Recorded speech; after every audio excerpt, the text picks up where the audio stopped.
With tariffs and geopolitical unrest, this year has seen some major market moves in oil, copper, and the commodities sector as a whole. Let's get an outlook for the year ahead. We're joined by Reid I'Anson, economist at Kpler. Reid, thanks very much for joining us. It's a broad question, but what do you think will be the big theme in commodities? Can you single something out for 2026? I think the big story is, where are the oil markets going? Of course, we have been predicting for a while that we are heading into a oversupply situation in the oil market that began this quarter and will extend into the first half of next year.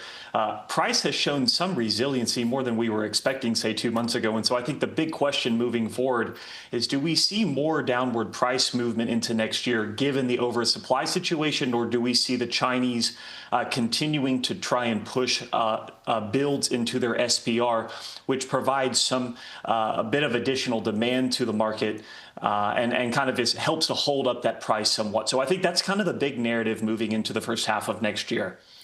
But you see a risk of oil dropping further? Yeah, I think, if you were to look at, is the risk more to the upside or downside from current levels, I think it's clearly to the downside, just given the situation around supply and demand. Again, next year we see supply outpacing demand by 1.8 million barrels per day, with a lot of that oversupply coming through the first couple of quarters of 2026. So I think the downside risk is there.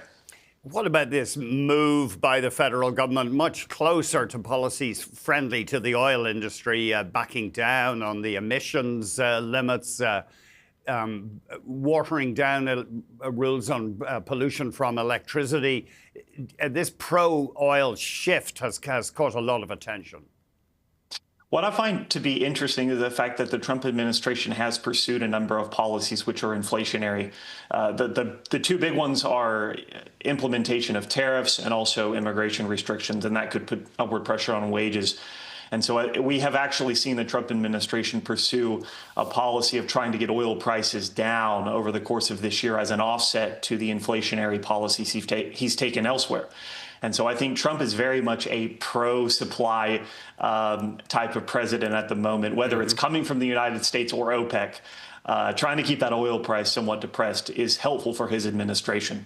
I probably put the question in a confusing way. I was thinking about the Canadian government, Reid.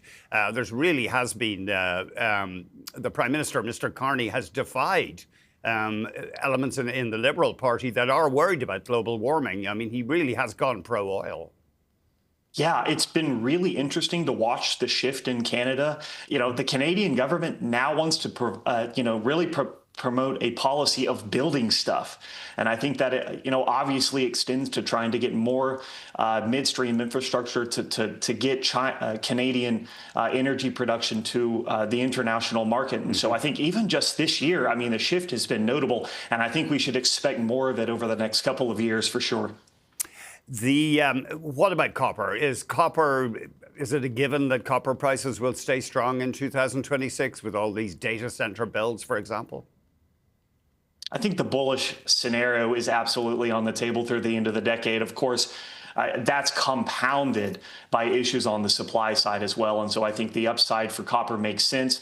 Of course, you do continue to have these delineations between, say, the international LME and COMEX benchmarks given U.S. tariffs. It has been interesting to watch how the Trump administration has used the threat of tariffs to try and build U.S. copper inventories. And so I think that you could see attempts to do that some more next year. But I think the upside is absolutely on the table for copper here over the next 12 to 24 months. Any other commodities that you think will do well in 2026, Reid? Yeah, I think natural gas is very much a bullish play. I mean, again, this is very much on the AI build-out story, not only in the United States, but globally. But, just focusing in on the U.S., we need a lot of additional power generation. A lot of that's going to be localized power generation coming from these small natural gas units. And so I think the natural gas story is probably a bullish one for next year. Of course, keep in mind, we will see a lot of additional LNG coming onto the market as well. So that could help on the supply side for those big import regions of Europe and East Asia. But again, I think natural gas is probably a bullish story here. What about uranium and the nuclear stocks? Because I wonder, is there a risk that we'll just get dashed expectations when people realize how long it'll take to build these nuclear plants? Yeah, I would say expect a lot of volatility in that sector. And of course, it's hard to trade uranium. It's not a very liquid market, so you kind of have to trade the miners. But again, I would expect volatility. If you're trading uranium in this kind of nuclear build out, you have to have a 5+ year time horizon, because I mean, the time that this takes to even just get government policymakers on board is going to take a while here. And so you got to have a long time horizon, expect a lot of volatility if you want to trade it, over the short run, I think. And China, obviously, we've heard, talk and analysis for years that the Chinese economy is struggling. It's tricky to move to the so-called consumption-led growth model.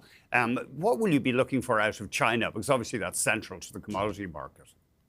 Yeah, I mean, this year they have gone right back to the same playbook that they've relied upon, which is this investment-led growth model, relying on a manufacturing build-out and infrastructure to support growth. And that has only intensified into the end of this year. We've seen retail sales numbers really weaken, and I think they probably double down again next year. We see more investment-led growth. We see a real reliance on inventory builds and net exports to support growth. The currency, they probably play around with their currency as well to support that. I do not really see much of a desire on the part of the Chinese government to shift towards a consumption-led model at this point, and the United States government doesn't seem that intent to push them in that direction either right now. Reid, thank you very much indeed for joining us. Thank you. Reid I'Anson, economist at Kpler.